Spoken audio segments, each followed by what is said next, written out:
Hi there, I'm Stephanie Mann at Safe Kids Now, and this is the Safe Kids Now show. I am so happy to welcome you all to hear a wonderful speaker. I am so excited because he has all kinds of information, and his name is Christopher Duff. And Christopher is the father of two, a 13-year-old and a 19-year-old, and he's a former special agent with the Department of Justice. So he's also Internal Crimes Against Children Task Force, which he belongs to, and he is the founder of the National Parent Army. So let's welcome, and here he comes. Hi there, Christopher. Thank you so much for being with us today, because the information you're going to share with us is so critical. We're going to be focusing on parenting in the digital age, which is critical because just about all of us have computers and our kids are on the computers. And so share with us what you know, and I know you know a lot, but tell us a little bit about how did you get started in this career, and how many years have you been involved? Well, Stephanie, it's been over 20 years now. It's been about 22 years. And it all started when I became a reserve deputy sheriff with a local sheriff's department in my area.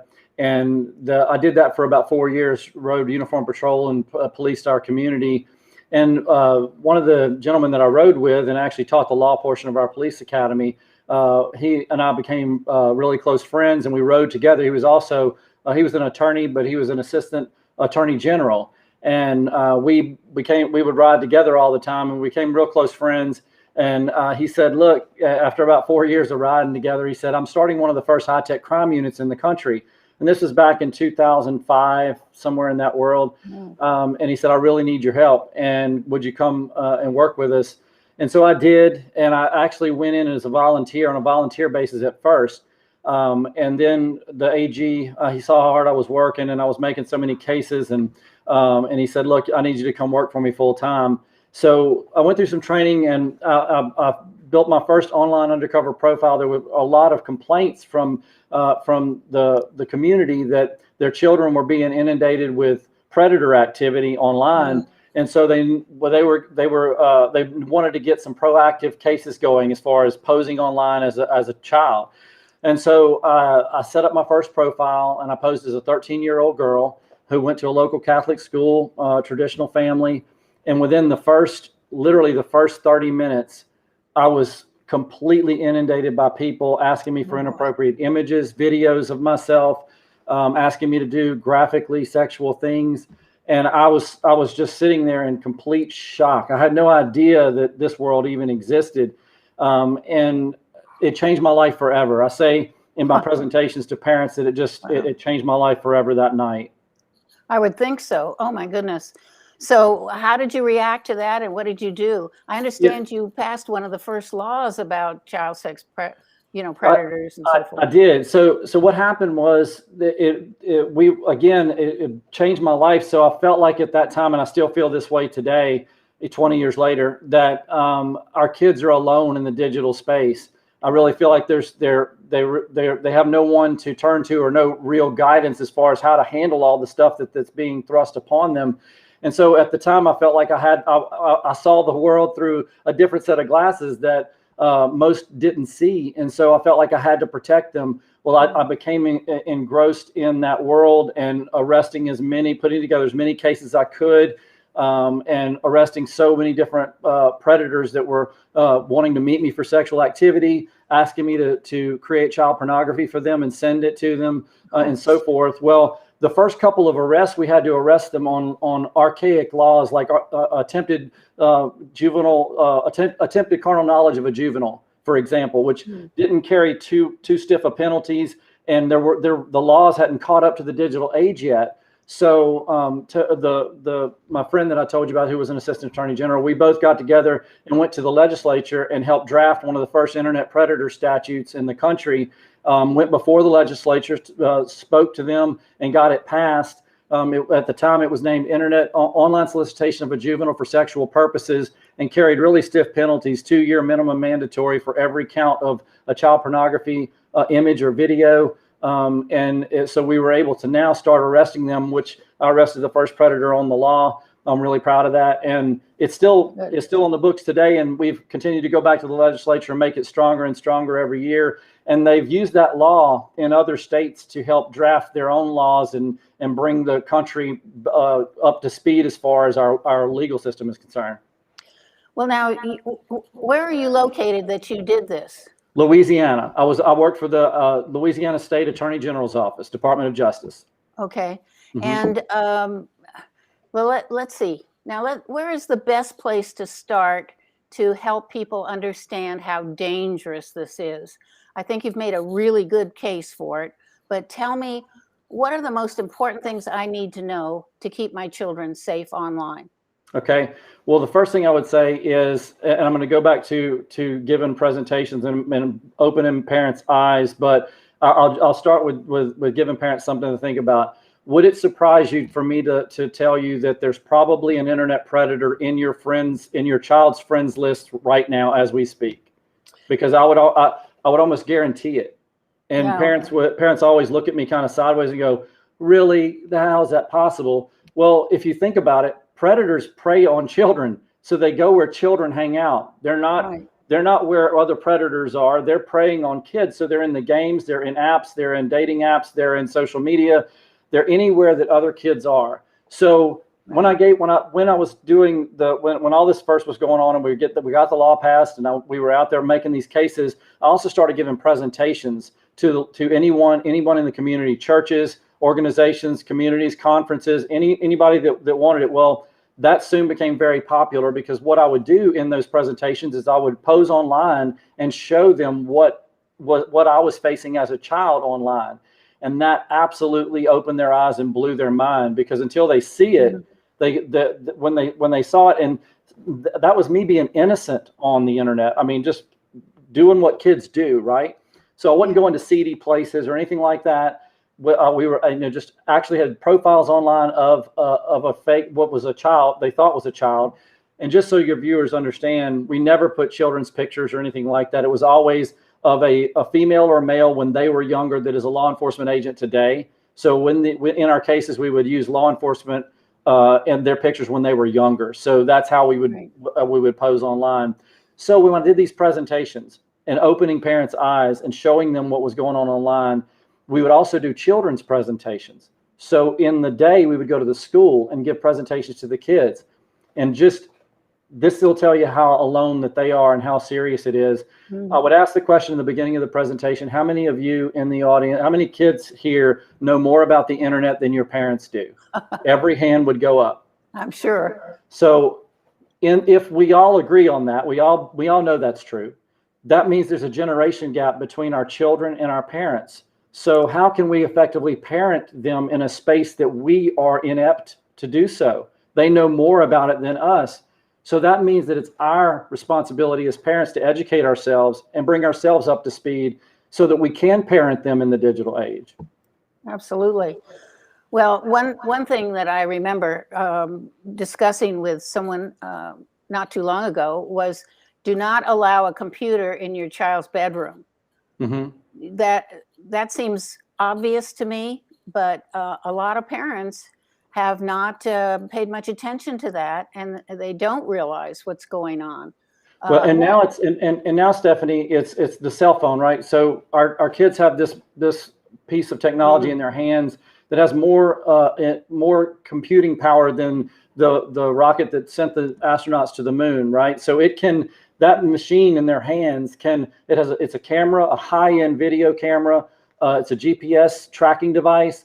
It gives them access to every piece of humanity in the world at their fingertips. And I always give this analogy to a parent too. Would you take your child, whatever age, and drop them off on Bourbon Street in New Orleans and say, look, I'm going to be back tomorrow morning. Have fun. And of course, parents look at me like I'm crazy, but that's nothing compared to giving them a phone with unlimited internet access and leaving them alone in a space to do whatever they want to with it. And I'm not saying that it's not about not trusting our children. It's about not trusting the people and the entertainment sources that prey on them, because they will get led down the primrose path by just things that are recommended to them online, or by friends that recommend a certain dating app, or, oh my goodness, you wouldn't believe what I saw. Go check this out. And then all of a sudden they're being desensitized to graphic material that they should never be seeing at these ages. Wow. Oh my goodness. Well, I often thought about, having the computer, but how do we control the phone? Because a lot of these children, young people, 10, 11, 12, 13, they all have phones. Right. So what do you suggest? Well, it's a multifaceted problem, and I like to be truthful with parents and tell them the honest truth, not what they want to hear. There's no magic pill. There's no magic app. It takes a fully faceted approach. There are apps, parental apps. We've just at the National Parent Army, we've just worked a deal with one of the best parental apps out there, Bark. They give the Parent Army an amazing. They give them a free trial and a really big discount to put it on their phone. But start with the parental app. That way you can keep track of what's going on your child's phone. You get alerts. You can set time limits. You can exclude websites like pornography and those kinds of things. So I'd start there. Okay, I'm going to put that down. Parental app. Okay. That's right. A parental app on your phone. Do you recommend anyone in particular? Bark, the app I'm talking about. You can buy it in the App Store. You can buy it on any device. But I was just saying that in the Parent Army, they're working in partnership with us, and you can get a large discount, all the members of the Parent Army, which we'll talk about the Parent Army a little bit more in a little bit. Okay. But I'm as far as talking about solutions, I'm not just going to harp on my solutions. I'm going to talk about some that are super important. They're outside of everything that I do. Number one is open a dialogue with your kids. That would be good. Important. And why I say this is important, and this isn't just cookie cutter, open and talk to your kids. My approach is different. So going back to that analogy I gave you where the kids are all holding their hands up saying that they know more about the internet than their parents do. At the end of the presentations, when I'm done doing a presentation in a school or something like that, the kids come up to ask questions, and I'm telling you, almost every time there is a long line of kids waiting to talk to me. Wow. And they're asking questions along all sorts of subjects, from sexuality to gender things that we're hearing in the news now, to cyberbullying, to suicide. I mean, these questions are they talking to? They think they're talking to a predator now. They saw last night something on one of their friends list that this person exposed themselves to them. What do they do? All of these questions really hit me in the chest every time that happens, because it makes me realize how alone they are in this space. If they were talking to their parents about it, then they wouldn't be as afraid or not confused. And as a parent, I'm going through it too. So I completely understand. How often do you come home from work and feel like going in and talking to your child about this topic? Never, right? Because it's just such a It's a taboo topic. It's kind of like the sex talk. That's something we all have to do, but we really don't want to do. Well, I can promise you this: either you have open this dialogue with your child, or you're allowing the internet to have the dialogue with them and guide them the way that the world wants to guide them. That's very dangerous.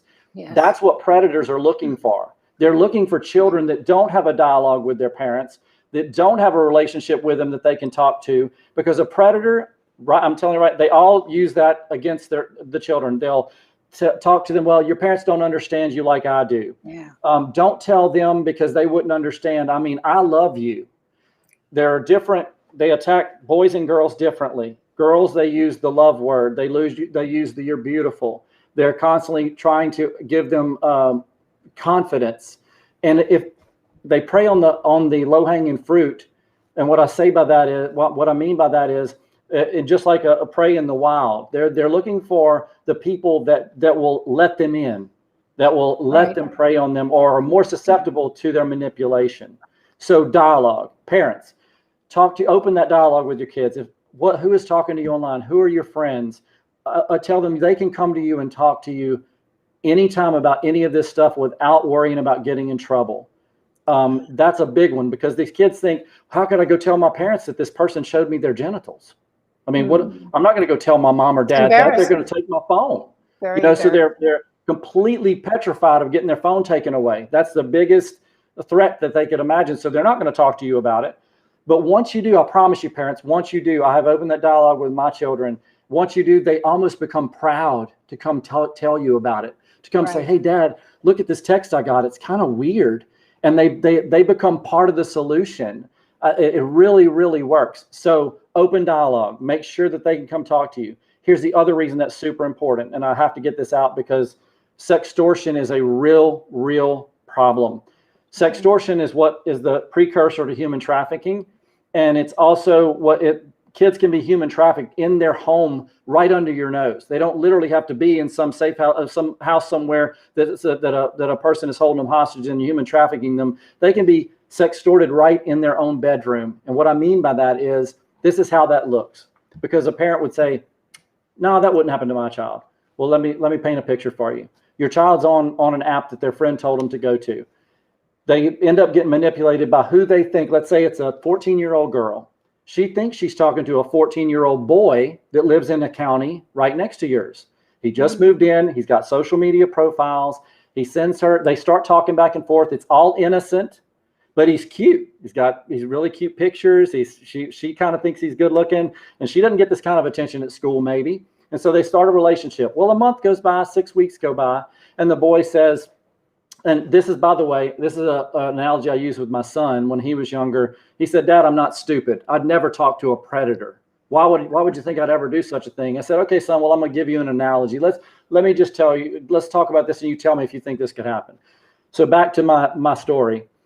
They start talking. They've been talking for a little while. They're kind of liking each other now. And the boy says, hey, guess what? I'm going to the beach this weekend. I'm going to send you some pictures. The girl says, okay, or vice versa, boy or girl, whatever. And so from the beach, trying to make this shorter, he sends her pictures of him in his bathing suit. Says, do you think this is cute? And she says, wow, yeah, I do think this is cute.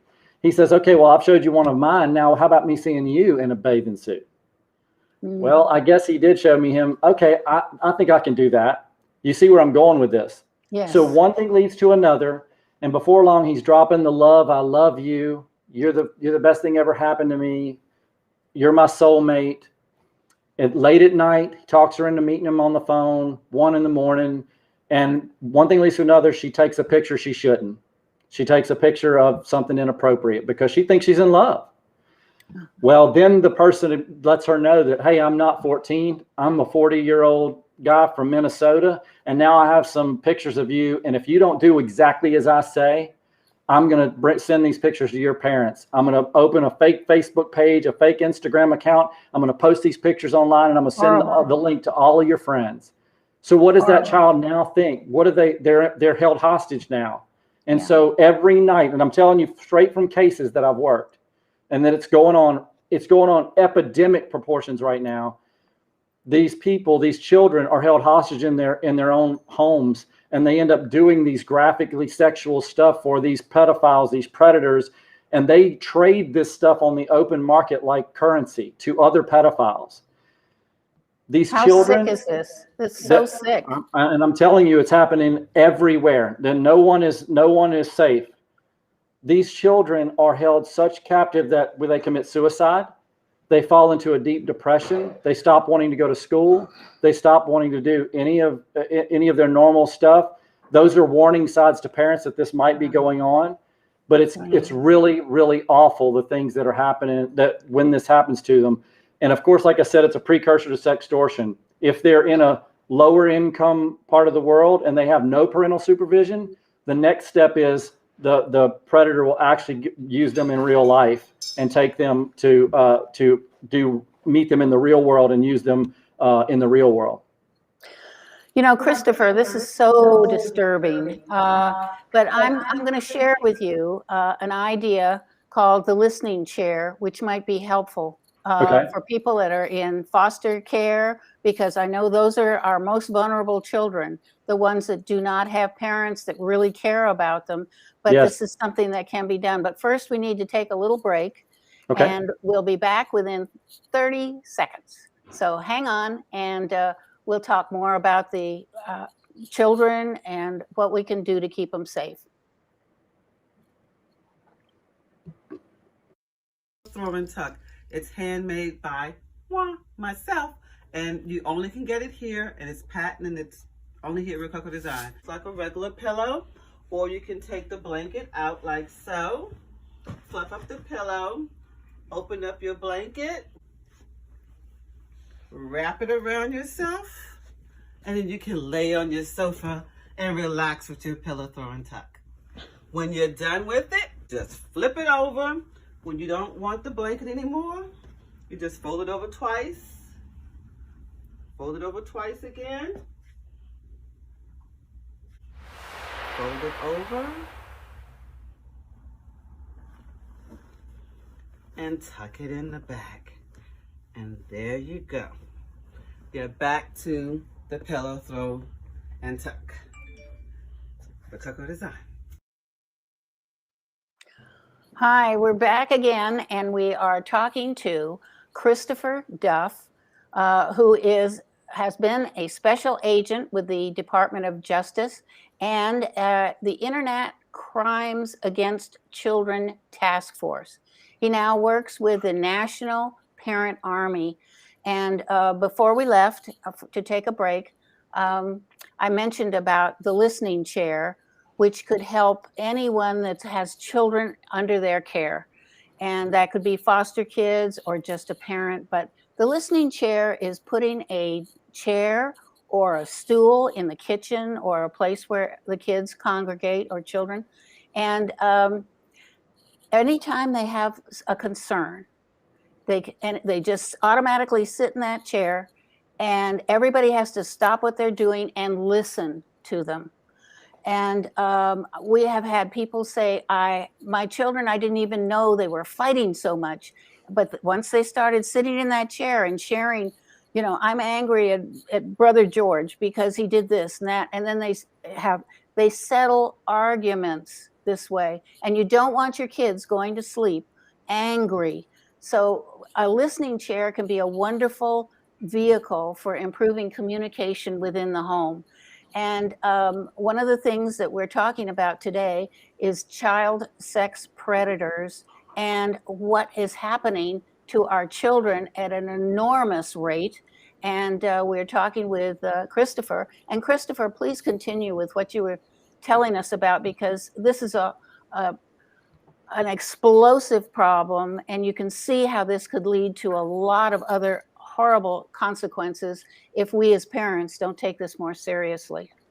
Yeah, so I'll going back to how bad is it now, right? So how bad is online predators? How bad is online, just criminals online really preying on us all? But I'll give you, I still work with agents that do this full time with the agencies here. I now live on the Gulf Coast of Mississippi. So Homeland Security with the AG's office here, I know them. I've worked some cases with them. Same thing in Louisiana. So police chiefs and some other people are my very close friends. So I'm still very tied to law enforcement, and I've gone and actually worked some proactive stuff with them and trained some of their officers how to work proactively online. And so this 20 years ago, when I started, there was very few people online posing as children to arrest these people. Over about a year, I literally made over 100 internet predator arrests in my first year. And if you can imagine how many search warrants that is, how many doors have to be kicked in, how many reactive cases after we go through their computers and finding other victims that they've preyed upon, that's a crazy number. Yes. So we had put a pretty good dent in the first year. When I've gone back in this past pre-pandemic, because the pandemic's made it even worse. But pre-pandemic, I got online, and the same response I got 20 years ago was the way it is now. Within the first 30 minutes, I was inundated with people trying to talk to me, ask me for images, ask me for videos. No change other than now the pandemic. The new reports from the National Center for Missing and Exploited Children and a few other organizations, the pandemic, it's gone up by 20 to 40%, the preying on children.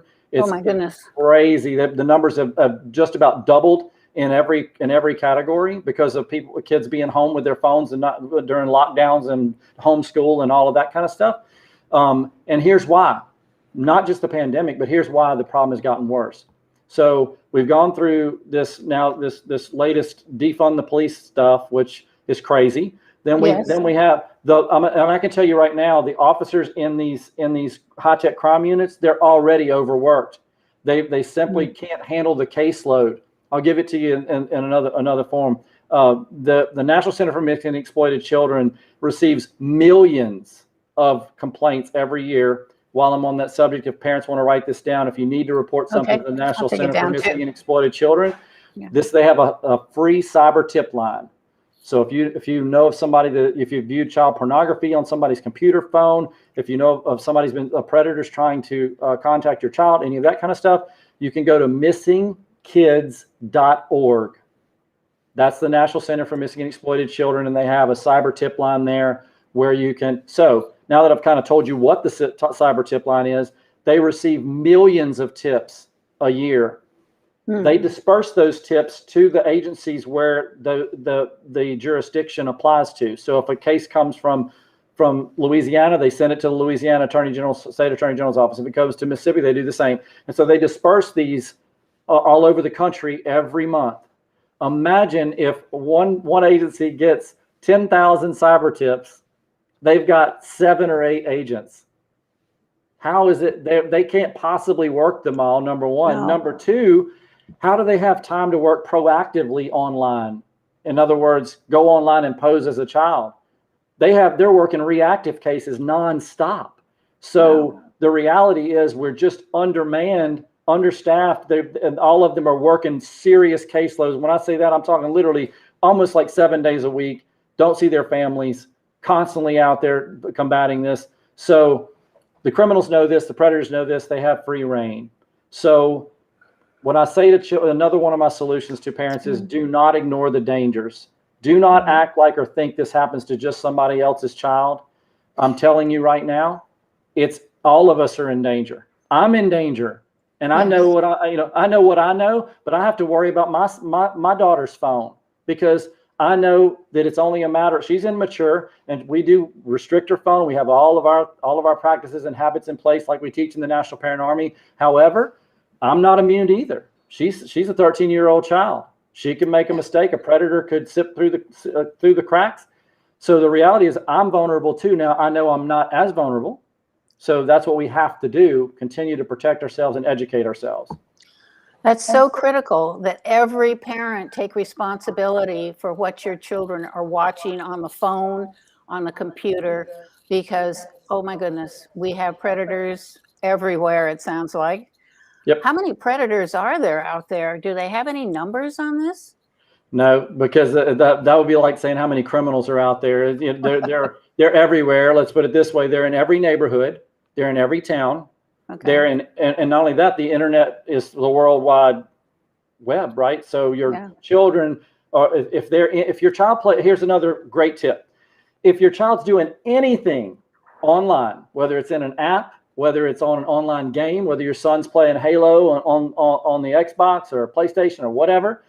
If your children are communicating with somebody that's not in your home and you don't know them in the real world, that's a problem. Wow. Because Absolutely. again, where do predators prey on kids? They go where the kids are. They manipulate Absolutely. them. They get close to them. They slowly groom them over time. So they're trying to get a certain thing from them. And imagine they have all the time in the world to work on this. They're in the anonymity of the internet. So if you're, what you need to do right away, do not pass go, collect $200. If your kids are online with strangers, whether they're talking to them through apps, online games, whatever the case, and you don't know them in real life, you need to get a handle on that. Absolutely. Well, I might mention that anybody that has a question for Christopher, please type it in the chat bar. And we have a couple of questions here, which, yes, if parents don't talk to their kids, someone else will. Very That's right. true. And every person is in danger. Do not give your child or anyone your phone, and know your child's friends in person. Okay, those are good tips too. So it's so important that all of us take more responsibility for our own children, and don't worry about, I don't want to invade their privacy, because you need to make sure you get a good dialogue and with your children, talk to them. And if you have foster children, please take the time to be communicating with each one of them individually, because these children are more vulnerable than any of the other kids because they're more isolated from adult authority, especially during this time of COVID where children are stuck at home. So they're stuck with their computer. I don't mean that in a bad way. It's just that there are too many predators out there to draw to well, what you said was that extortion.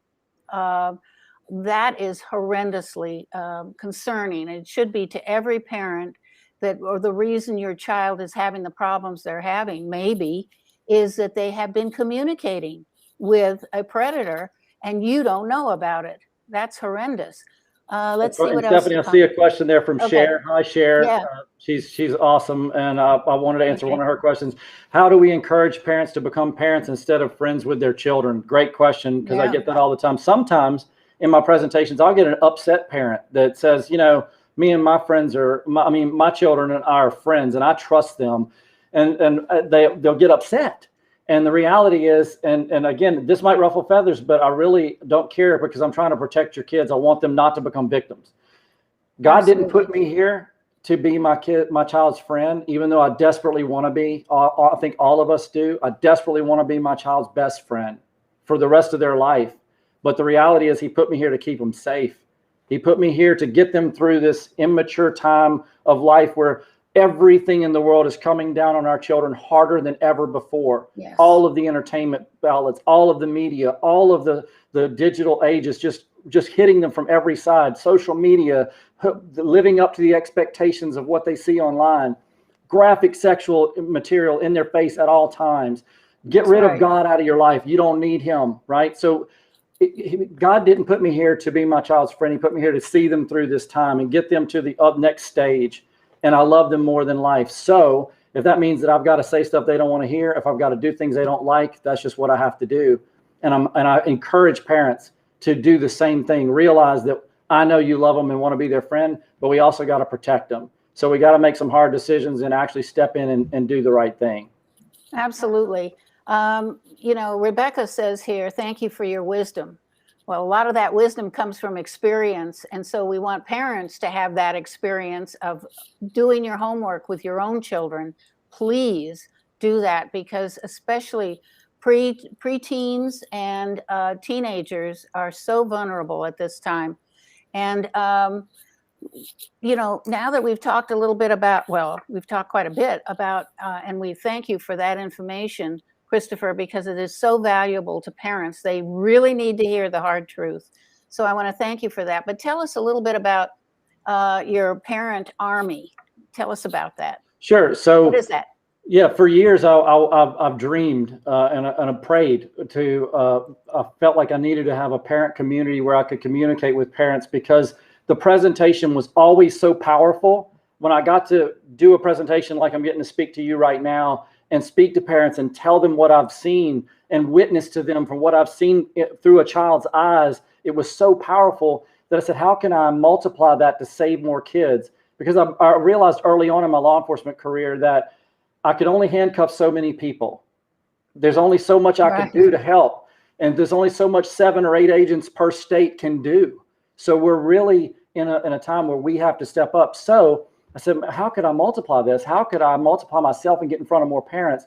Well, a parent community became the answer. And I've tried a bunch of different stuff, courses and all this thing, but the parent community is what's really hit home with me. So I created the National Parent Army.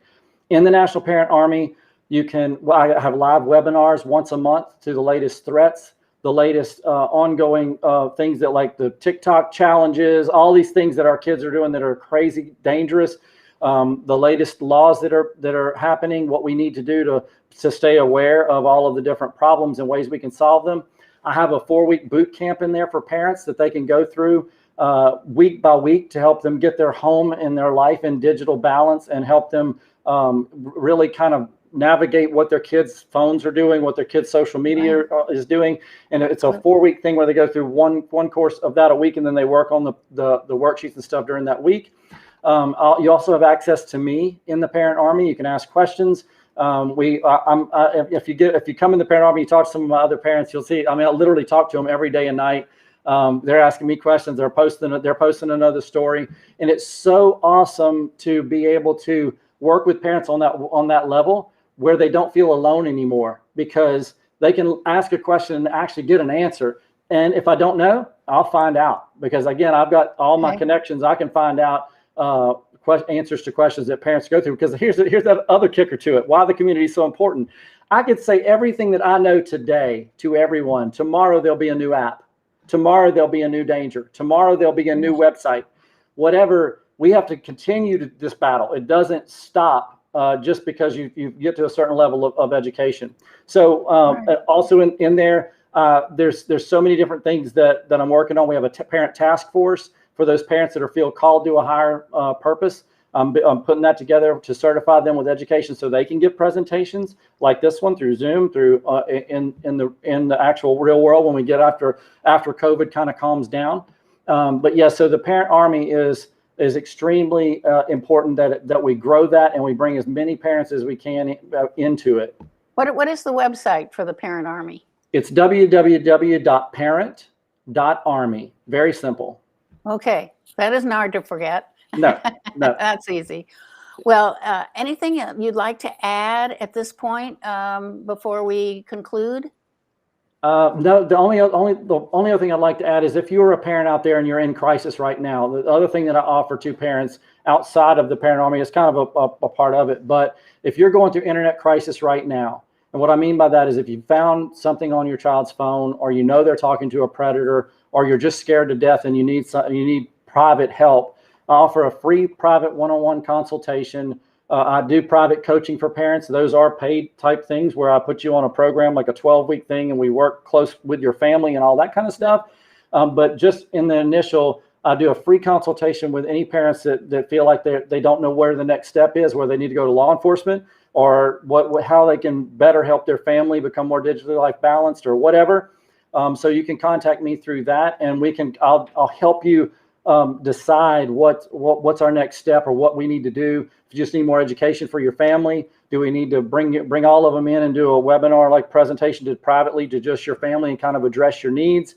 But if you're going through an internet crisis by yourself, you're not alone. And why did I start doing that? When I was in law enforcement, there were so many parents that maybe something's happening to their kids that didn't break the law yet. So in other words, I get asked all the time by parents, oh, well, what are they going to do about this predator? And my question to them is, okay, what predator? Tell me a little bit more about it. They would start going through it, and I know the law really well. So I would say to them when they would go, well, there's this guy down the street, and these 2 kids, he told them to come over to his house, and then the police did nothing about it. And I said, well, did he actually ask them to come in the house? Did he ask them to take pictures? Did he ask them, was he talking to them through an app? Well, I don't know. So that scenario, there's no law broken, right? Yeah. So in those people, I didn't want those people to fall through the cracks, because law enforcement can only really intervene if they Right. have a law that's been broken, and then they can actually go start a case. So all those parents that are in that gray area where their kids they're experiencing something that's scaring them to death with their kids online, I'm available to you. Right. Oh, my goodness. And I might mention that grandparents should be talking to their children who have grandchildren. Oh, you break And great point, Stephanie. Yeah. and we need step parents to step up to the plate. We need even if you're not a parent, for heaven's sakes, talk to the people around you who are parents or anyone that has children. We need to start a national dialogue about the horrors. And I wish the media, the big media, NBC, CBS, ABC, all of those, would talk about what we can do instead of just talking about COVID and Afghanistan. We need a better dialogue. And we're going to, on this show, we are going to put some panels together to start educating people too, because our job is to educate and help people keep their children safe. That's our whole mission. Stephanie, I'll volunteer to help write anything you need or want to put on your thing. And you said something when we first started this show, Okay. That you said we're at war. And We I are. say it all the time. We are at war. Parents don't know that until they see what I've seen. They have no idea how bad it is. It's it's epidemic. I get emotional, but it's bad. So we've got to do something about it on the parent level. Just think about this. If we change some parents' minds and make them realize what's going on, that they can change their kids and open their eyes to how bad they're being manipulated online, how many people could we save just by doing that? Absolutely. I mean, that's unbelievable that we can stop them from being victims in the first place, because all these people these predators, these evil doers, all they do is they prey on your fear, and they manipulate people because they just don't know. They don't know not to answer that text. They don't know that might not be a 14-year-old boy in the county next door. They really don't know. They're naive. So if we can just educate them, how many victims could we save from ever starting down that road, and it could change their life forever. So we have to step up as parents and get in the fight. You know what you were talking about earlier, the fact of kids committing suicide. I had a neighbor whose grandson committed suicide, and nobody could figure out why. They had no clue. Now, I don't know what the problem was, but this is a warning sign for anybody. You don't want to lose your child, of course not. So you have to take steps to ensure that your children stay safe. And I want to thank you so much, Christopher, for sharing the information you shared with us today, because it is so critically important. You know how valuable it is. And I know there's child sex trafficking.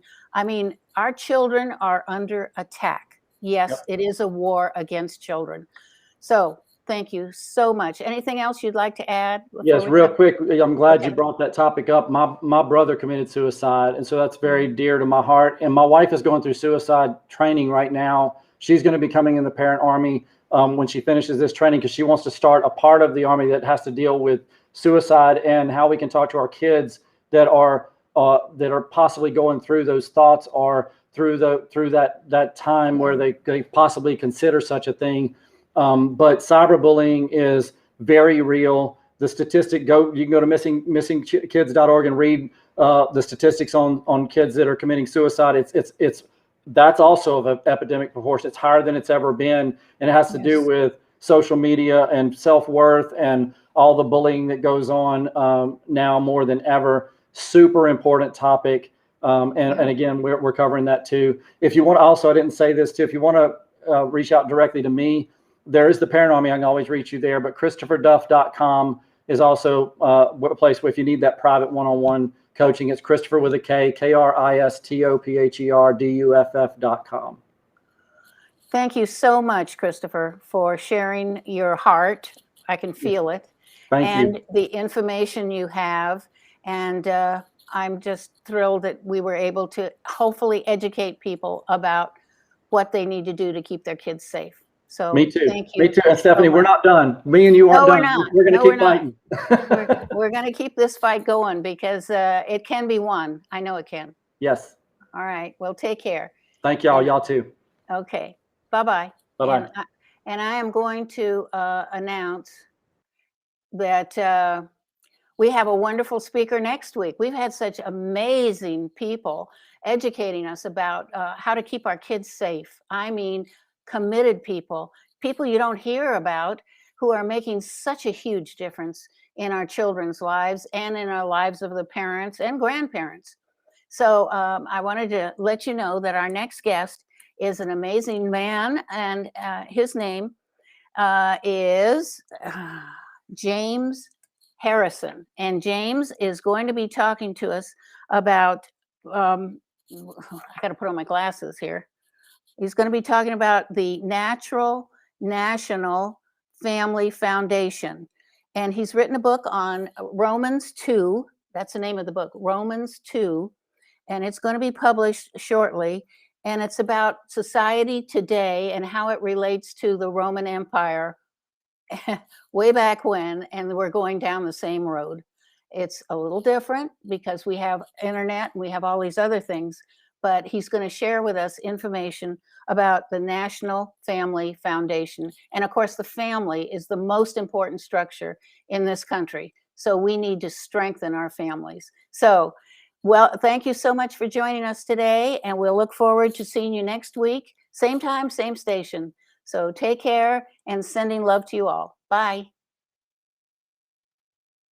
You're listening to All About Us Radio. We're live streaming 24/7, playing old school versus new school. Follow us on Facebook, Twitter, Instagram, at AAU Media, and visit our website, www.aaumedia.com. Call us at 1-833-369-1444, extension 1, and leave us an inspirational message or request. You're listening to All About Us Radio.